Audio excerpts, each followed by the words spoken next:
সঙ্গে না বলবো বিশেষ বিশেষ কিছু অংশ। গীতসংগীত 41। ধন্য সেই জন, প্রথমে নিবেদিতা পড়ি, প্রধান বাদ্যকের জন্য দাউদের শস্য। ধন্য সেই জন যে দীনহীনের পক্ষে চিন্তাশীল। Amen amen. বিপদের দিনে সদাপ্রভু তাহাকে নিস্তার করিবেন, আমেন। সদাপ্রভু তাহাকে রক্ষা করিবেন, জীবিত রাখিবেন, দেশে সে আশীর্বাদ পাইবে। তুমি শত্রুগণের ইচ্ছাতে তাহাকে সমর্পণ করিও না, ব্যাধি শয্যাগত হইলে সদাপ্রভু তাহাকে ধরিয়া রাখিবে। আমেন। তাহার পীড়ার সময় তুমি তাহার সমস্ত শরীর পরিবর্তন করিয়াছ। আমি কহিলাম, হে সদাপ্রভু, আমাকে কৃপা করো। আমেন। আমার প্রাণ সুস্থ করো, কেননা আমি তোমার বিরুদ্ধে পাপ করিয়াছি। আমার শত্রুগণ আমার বিরুদ্ধে হিংসার কথা কহে। সে কখন মরিবে? কখন তাহার নাম হইবে? আর যদি কেহ আমাকে দেখিতে আসে, তবে সে কি করে? তাহার হৃদয় তাহার জন্য অধর্ম সঞ্চয় করে, সে বাহিরে গিয়া তাহা বলিয়া বেড়ায়। আমার বিদ্বেষীগণ সকলে একত্রিত হইয়া আমার বিরুদ্ধে কি করে? কানাকানি করে। তাহারা আমার বিপক্ষে অনিষ্ট কল্পনা করে, কোন প্রকার মারাত্মক বিষয় উহাতে লাগিয়াছে, সে পড়িয়াছে আর উঠিবে না। এটা কে বলে? জগতের লোক বলে। আমার যে মিত্র, আমার বিশ্বাস পাত্র ছিল, ও আমার মুড়ি খাইত, সে আমার বিরুদ্ধে পাদুকল উঠিয়াছে। হে সদাপ্রভু, তুমি আমার প্রতি কৃপা করো, আমাকে উঠাও, যেন আমি উহাদেরকে প্রতিফল দিই। আমি ইহাতে জানি যে তুমি আমাতে কৃত, কেননা আমার শত্রু আমার উপরে জয়ধ্বনি করে না। তুমি আমার সিদ্ধতায় আমাকে ধরিয়া রাখিয়েছ এবং চিরতরে আপনার সাক্ষাতে স্থাপন করিয়াছ। ধন্য সদাপ্রভু ইসরায়েলের ঈশ্বর, অনাদিকাল হইতে অনন্তকাল পর্যন্ত। আমেন। আমেন। দীনহীনদের প্রতি কি ঈশ্বর বলছে? ধন্য সেই জন, যারা ধন্য, অর্থাৎ কাদের ধন্য বলছে? যারা চিন্তা করে দীনহীনদের জন্য, দরিদ্রের জন্য। আজকে কারা দরিদ্র? আজকে যারা নাকি ঈশ্বরের বাক্যের কাছে আসে না, ঈশ্বরের বাক্য থেকে অনেক দূরে রয়েছে, তাদেরকে দীনহীন বলা হচ্ছে। আমেন। তাদের জন্য চিন্তাশীল। আজকে যারা ধন্য, চিন্তা করতে হবে যাদের মধ্যে সেই হৃদয়ে আত্মার খাদ্য নাই, সেই তারা তো মৃত হয়ে গেছে, তাদেরকে উঠাতে ঈশ্বর বলছে। কিভাবে এবার উঠাতে বলবে? এবার দেখো কি বলছে, দেখো, বিপদের দিনে সদাপ্রভু তাকে নিস্তার করবেন। কাকে নিস্তার করবেন? যারা নাকি চিন্তাশীল, তাদের কি করবেন? বিপদের দিনে তিনি কি করবেন? নিস্তার করিবেন। আমেন। হালেলুয়া। সদাপ্রভু তাহাকে রক্ষা করিবেন। কাকে রক্ষা করবে? যারা সেই চিন্তা করে, দরিদ্রের দিকে চিন্তা করে থাকে, সেই দিনের আত্মাদের সম্পর্কে চিন্তা করে থাকে, তাদের বিষয়ে তিনি বলছেন। আমেন। কি? সদাপ্রভু তাহাকে রক্ষা করিবেন, জীবিত রাখিবেন। জীবিত রাখিবেন, দেশে সে কি পাবে? আশীর্বাদ পাইবে। আমেন। দেশে মানে কি? এখানে দেশ বলতে কোথায় বোঝাচ্ছে? এখানে মানুষের অন্তরকে বোঝানো হচ্ছে। অন্তরে সে কি হবে? আশীর্বাদ পাতে পাবে, এবং সে কি হবে? দিন দিন সে উন্নত সাধন করবে। তাই প্রভু ভক্তি বলছে, তুমি শত্রুগণের ইচ্ছাতে তাকে সমর্পণ করিও না। ঈশ্বর বাক্য বলছে, সমর্পণ করিও না শত্রুগণের ইচ্ছাতে। শত্রুগণের সবসময় চায় মানুষকে বিপদে ফেলে দিতে, কিন্তু তাকে তুমি ইচ্ছা করে ফেলিও না। দেখো, ব্যাধি সহ্যগত হইলে সদাপ্রভু তাহাকে ধরিয়া রাখিবেন। ব্যাধি সহ্যগত, হালেলুয়া। যদি তুমি সহ্যগত হও, ঈশ্বরের বাক্য তাই বলছে, দেখো, ব্যাধি সহ্যগত হইলে সদাপ্রভু তাহাকে ধরিয়া রাখিবেন। তাকে ধরে, অর্থাৎ তুমি কি করছো? দীনহীনদের জন্য তুমি চিন্তা করছো। হালেলুয়া। তারপর তাহার পীড়ার সময় তুমি তাহার সমস্ত শয্যা পরিবর্তন করিয়াছো। হালেলুয়া। অর্থাৎ পীড়ার সময় মানুষ যদি অনেক সময় আমরা বুঝতে পারি না এই পীড়াটা কেন হলো, পীড়াটা ঈশ্বর দেয়। তোমার অনেক সময় অনেক পাপ আছে, যে সকল পাপের মধ্যে যে তুমি চিন্তা করো, সেই সমস্ত পাপ ঈশ্বর তোমাকে সরিয়ে আনাইবে। হালেলুয়া। আমাদের বুঝতে হবে পীড়া, আমাদের জীবনে পীড়া আসবে। এই কদিন আগে যখন আমি পড়ে গেলাম, হ্যাঁ, সিঁড়ি থেকে, আমার মনে হলো যে আমার ঈশ্বর কিন্তু ধরে নেয়। হস্ত কার? ঈশ্বর থাকে। বলে না, ধার্মিক 7 বার পড়িল, 8 বার উঠিবেই উঠিবে। আর তার অস্থি পর্যন্ত খগ্ন হইতে ঈশ্বর ঈশ্বর আমাদের দেন না। শয়তানের টার্গেট থাকে জানো তো, শুয়ে ফেলার জন্য ওর একটাই টার্গেট। মামি তার দুদিন আগে আমি যখন গিয়েছিলাম তখন বলছিল মৌসুমী সিঁড়ি দিয়ে কিন্তু ওঠা নামাকে কম করবে, ওর মাও বলে, কিন্তু আমার সিঁড়ি দিয়ে ওঠা নামা ছাড়া কোনো উপায় নেই। আমার কিছু জিনিস উপরে কিছু জিনিস নিচে, এরকমভাবে আমাকে ওঠা নামা করতে হয়। তথাপি আমি আমার ওই স্ট্যান্ডটা ধরে ধরে আমি উঠি। আস্তে আস্তে যখন উঠছি আর আমার ছেলে কত মাঝ রাতে যায়, তখন আমি উঠি, কোনো কিছু না, ঈশ্বরের আশীর্বাদ আমি ঠিক লাইট জ্বালিয়ে আমি নামি, কোনো অসুবিধা হয় না। ভোর 5টার সময় সকাল হয়ে গেছে, দিব্যি আলো, কোনো অসুবিধাই নেই। কিন্তু এমনভাবে পড়ে গেলাম দুটো সিঁড়ি মানে বাকি, ওই দুটো সিঁড়ি টপকে পড়ে গেলাম, মুখ থুবড়ে পড়ে গেলাম। শয়তান চেয়েছিল আমাকে মুখ থুবড়ে তোমাকে ফেলে রাখবো, তুমি লোকের বাড়ি বাড়ি যাচ্ছ, ঈশ্বরের কার্য করছো, তোমাকে ফেলে রাখতে হবে। এবার কি করে জব্দ করি, কিন্তু ঈশ্বরের কার্য যে করে ঈশ্বর তাকে উঠাবেই উঠাবে। আমেন। সহ্য কত সে করতে দেয়, হতে দেয় না। শয়তানের কাজ সহ্য কত করে রাখা। মামি উঠবে, মামি উঠবে, কারণ কি বাক্য পাঠিয়ে ঈশ্বর সুস্থ করে। হালেলুয়া। এই জন্য অসুস্থ পীড়িত ব্যক্তি যারা, তাদের কাছে বাক্যের জন্য যাও, তোমরা যাও, তোমাদের মধ্যে কিছু কিসের জন্য, এক জায়গায় স্থির থাকার জন্য নয়, দিকে দিকে কি করো, তোমার তার বাণী প্রচার করো। এজন্য কি বলছে, ব্যাধি সহ্য করতে হলে সদাপ্রভু তাহাকে ধরিয়া রাখে। আমেন। এই যে মামি কি করছে, কন্টিনিউ কি করছে, ঈশ্বরের কথা বলছে, কাঁদছে। কেন কাঁদছে? সে জানে যে আমাকে ঈশ্বরই পারে সমস্ত এই সকল থেকে উদ্ধার করতে, রক্ষা করতে তিনি সক্ষম। আমেন। কারো ক্ষমতা নাই, কোনো মানুষের ক্ষমতা নাই, স্বামী বলো, সন্তানের বলো, কোনো মানুষের ক্ষমতা নাই, কিন্তু একমাত্র আমার প্রভুর ক্ষমতা আছে। আমেন। আমি যখন পড়ে গেলাম মনে হলো আমার এখানটা এতটা ফুলে গেছিল, তোমরা বিশ্বাস করবে না, এখানে নীল হয়ে গেছিল। আমি তো কতদিন বেরোইনি, আমি বেরোই না, তারপর আমি বেরোতে পারিনি, আর তারপর নীল হয়ে গেছে, আর কি অবস্থা। কিন্তু আমার প্রভুর বাক্য আমার সঙ্গে সঙ্গে আছে। খালি প্রভু বলতাম, প্রভু আমার জন্য একটা কিছু যেন হানি না হয়, খালি আমি তোমাকে বিশ্বাস করি আর তুমি আমার সঙ্গে সঙ্গে আছো, আমি জানি আমার বিশ্বাস, আর আমাকে তোমার কোনো কিছু হানি হতে দেবে না। তাহলে আমি তোমার বাক্য আমি প্রচার করি, তাহলে আমি যদি পড়ে থাকি তাহলে আমি কি করে যাব? ঈশ্বরের কার্য আমেন করতে হবে। হালেলুয়া। তাই প্রভুর বাক্য বলতে দেখো, তাহার পীড়ার সময় তুমি তাহার সমস্ত শয্যা কি করো, পরিবর্তন করিয়াছো। আমি কইলাম, হে সদা প্রভু আমাকে কৃপা করো। আজকে প্রভু আমাদের কৃপা দান করেন, অনেক দয়া দান করেন। আজকে আমরা খালি চেয়েই যাই, সাহায্য চেয়েই যাই, কিন্তু সাহায্যের পরিবর্তে ধন্যবাদ যে তাকে দিতে হবে সেটাও ভুলে যাই।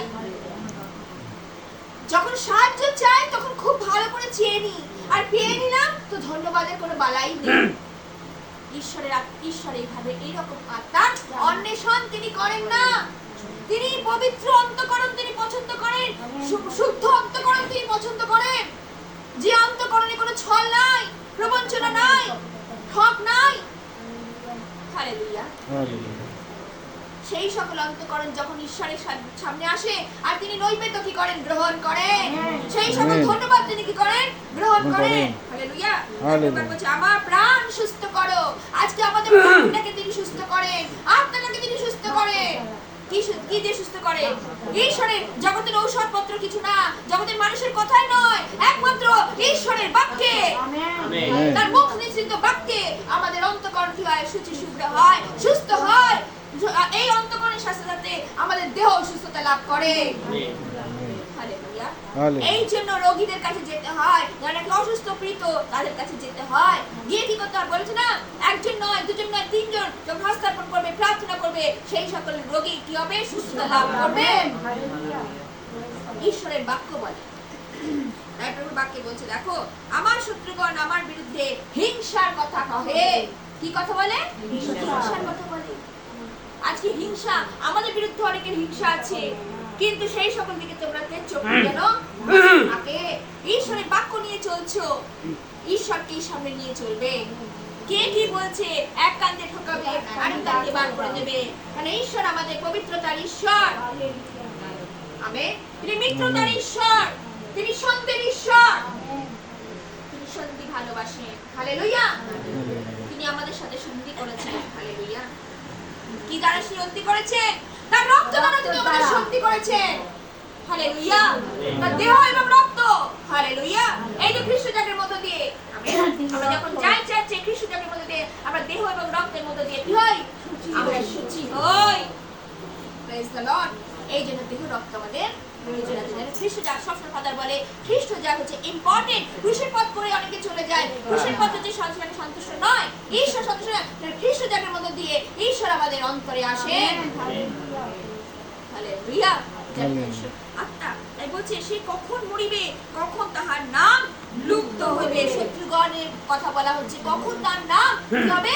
লুপ্ত হইবে।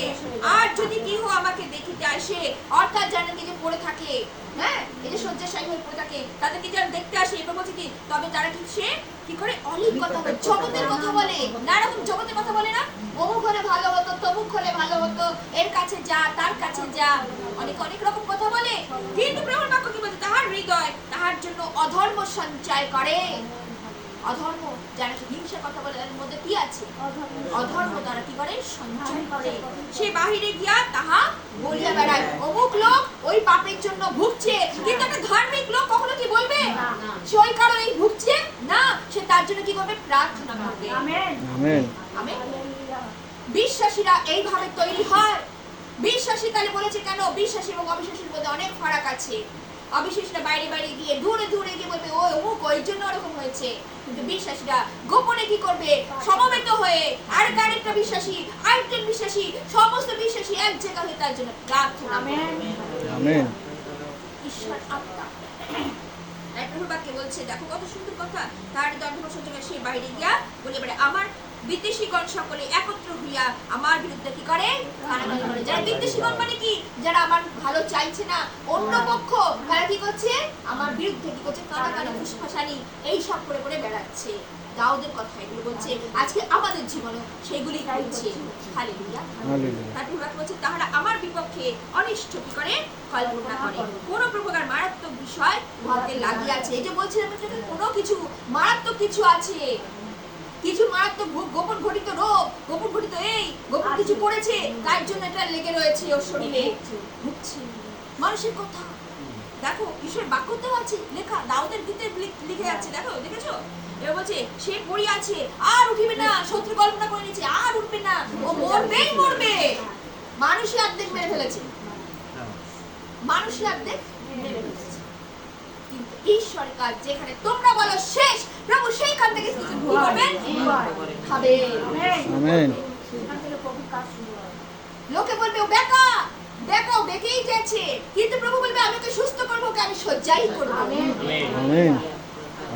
যেখান থেকে তোমরা বলবে হবে না উৎপন্ন, সেখান থেকে প্রভু কি করবেন? উৎপন্ন করবে।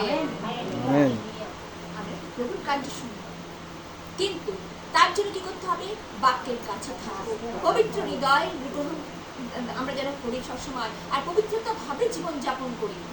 যিশু এগুলো আজ্ঞা পালন হচ্ছে না, আজ্ঞা পালন হচ্ছে মহালাভ। আজ্ঞা পালন যেগুলো করতে বলেছে সেগুলো আগে থেকে নিয়ে আমরা জানি কিভাবে কিভাবে ঈশ্বর বলেছেন, সমস্ত আজ্ঞা থেকে আমরা পালন করি সত্যি। আর প্রভু বলেছেন সমস্ত আজ্ঞা দরকার নেই, দাসী তিনি দুটো আজ্ঞা দিলেন, তাই না? কি আজ্ঞা দিয়েছিলেন? সমস্ত মন, সমস্ত প্রাণ, এই সমস্ত মন দিয়ে, সমস্ত প্রাণ থেকে আমরা ঈশ্বরকে ভালোবাসতে পারি। এক দেবী, আমরা তো ঈশ্বরকে ভালোবাসি, আরেক দেবীকে সন্তুষ্ট করছি। এইভাবে ঈশ্বরকে সেবা করা যায় না। দেবীকে সন্তুষ্ট না করলেও সেইগুলো জিনিসগুলো আমরা কি করি? প্রাধান্য দিই। এইভাবে ঈশ্বরকে সন্তুষ্ট করা যায় না। আমি প্রতিবেশীকে ভালোবাসি, প্রতিবেশীকে ভালোবাসা অনেক দুষ্কর। নিজের লোককে আমরা ভালোবাসতে পারি না, প্রতিবেশীকে ভালোবাসতে পারি। এই জন্য আমাদের এই দুটো আজ্ঞা ঈশ্বর দিলে, সমস্ত আজ্ঞা ছেড়ে দাও। এই দুটো আজ্ঞার মধ্যে সমস্ত ব্যবস্থার গ্রন্থের ছুরি ঝুলছে, এই দুটোর মধ্যেই হচ্ছে সমস্ত ব্যবস্থা ঝুলছে, যেটা আমরা পালন করতে অনেক সময় চেষ্টাই করি না, কিন্তু আমাদের পালন করতে হবে। সমস্ত মন, সমস্ত প্রাণ যদি দিই, তাহলে আমাদের অনেক কিছু আছে যেগুলো নিষেধাজ্ঞা, সেইগুলো প্রভুর কাছ থেকে আমরা যেন আমরা এগুলো যেন না করি, প্রভুর কাছে হই। হালেলুয়া। আর যখন প্রভুর কাছের হবে, প্রভুর নিকটের হবে, যখন যে প্রার্থনা করবে, প্রভু সেই প্রার্থনা তিনি শুনবেন। হালেলুয়া। তাই প্রভুর বাক্যে বলছে, দেখো আমার যে মিত্র, আমার বিশ্বাসপাত্র ছিল, সে আমার রুটি খাইতো, সেও আমার বিরুদ্ধে কি করছে? পাদমূল তুলছে। কেমন অবস্থা! দাউদের বিরুদ্ধে শুরু হচ্ছে, আজকে আমাদের পাদমূল তোলে। কি করে? আমার বিদ্বেষীগণ, আমার যে খেত, আমার যে ভোজন পান করতো, তারাও দেখছো, তারাও সেরকম ব্যবহার করছে আমার সাথে। কিন্তু তোমরা তোমরা দুঃখ পেও না, ঈশ্বর তোমাদের পক্ষে। আমেন। আমেন। তাই প্রভু বাক্য বলছে, হে সদাপ্রভু তুমি আমার প্রতি কৃপা করো, আমাকে উঠাও। বলছে কি আমাকে উঠাও, আর আমি উহাদিওকে প্রতিফল দিই। আমি ইহাতেই জানি যে তুমি আমাতে প্রীত, কেননা আমার শত্রু আমার উপরে জয়ধ্বনি করে না। তুমি আমার সিদ্ধতায় আমাকে ধরিয়া রাখিয়াছ এবং চিরতরে আপনার সাক্ষাতে স্থাপন করিয়াছো। আজকে যদি আমরা সিদ্ধতায় চলি, দাউদ বলছে যদি সিদ্ধতায় যদি চলি, তাহলে কোনো শত্রু আমার উপরে কর্তৃত্ব করতে পারে না। আমেন। আমেন। আজকে যদি সিদ্ধ আমাদের জীবন হয়, সিদ্ধ আমাদের চলাফেরা হয়, চলতি হয়, ঈশ্বরের আত্মা যেভাবেই হোক, যেখানেই থাকুক না কেন, ঈশ্বর কার্য সাধন করবেন। আমেন। তাহলে তিনি কার্যকারী ঈশ্বর। তুমি রাস্তা থাকো, ঘাটে থাকো, বাইরে থাকো, ভেতরে থাকো, ঈশ্বর তুমি যেখানেই থাকো না কেন, তোমার পবিত্রতা, তোমার সিদ্ধতার জন্য ঈশ্বর তুমি বলবে আর তিনি শুনবে। আমেন। তিনি কার্য সাধনকারী ঈশ্বর। তিনি কার্য করবেন না এমনটি হতেই পারে না। তিনি কার্যকারী ঈশ্বর। তার কর্ণ ভারী নয়, তাই তিনি বারবার বলছে আমার কর্ণ ভারী নয় যে আমি শুনতে পাই না, আমার হস্ত খাটো নয় যে আমি করতে পারি না, আমার যত দূর হাত যাবে আমি তত দূর করব। আমরা যদি এখান থেকে যদি যারা বিদেশে থাকে তাদের জন্য প্রার্থনা করি, ঈশ্বর শোনেন। আমেন। আমেন। মহামারীতে কত সন্তানেরা বিদেশে কাজ করেছে, তাদের জন্য আমাদের প্রার্থনা চলেছে, প্রভু প্রার্থনা শোনেননি? আমরা যে অবস্থায়, বিশেষ করে যে অবস্থায় যেখানে থাকি না কেন, প্রভু প্রার্থনা শোনেন। তাই বলি ধন্য সদাপ্রভু ইসরায়েল ঈশ্বর অনাদিকাল হইতে অনন্তকাল পর্যন্ত। আমেন। তিনি সমাসীন অনন্তকাল পর্যন্ত। আমরা আমাদের মৃত্যু হয়ে যাবে, কিন্তু প্রভু চিরস্থায়ী, তিনি কল্য অদ্য এক ঈশ্বর। আজকে যা ছিলেন এখনো তিনি তাই আছেন। হালেলুয়া। তার কোনো পরিবর্তন নেই, কিন্তু মনুষ্যর পরিবর্তন আছে, মনুষ্য পরিবর্তন আছে, কিন্তু তাই সে কিন্তু চিরকাল এক ঈশ্বর। তাই বলছে না পিতা পুত্র পবিত্র এক ঈশ্বর। অনেক পিতা পুত্র পবিত্রতার মানে কি জানে না, তাই বলছে যে পিতা তার পুত্র বলে না যে আমাকে দেখেছে সে আমার পিতাকে দেখেছে। হালেলুয়া। হালেলুয়া। তাই বলছে পবিত্র আত্মা, পবিত্রতার মানে পবিত্রতা কি জিনিস তাই না, বলছে আমি তো ঈশ্বরের মধ্য থেকেই বার হয়েছি, সেই পবিত্রতা তো ঈশ্বরের মধ্য থেকেই বার হয়েছে। তাহলে পিতা পুত্র পবিত্র আলাদা জিনিস নয়, মানুষ এটাকে ঘুরিয়ে ফেলে। পিতা পুত্র পবিত্র আত্মা কল্য আদ্য এক ঈশ্বর আমরা ভজনা করে আসছি, আর অনন্তকাল তিনি সমাসীন। হালেলুয়া। ঈশ্বরের জন্য আমরা শ্রদ্ধা করি, তাহলে ভক্তি করি, তাহলে তিনি বিপক্ষের পক্ষে তিনি এইভাবেই কার্য করবেন। হালেলুয়া। Praise the Lord.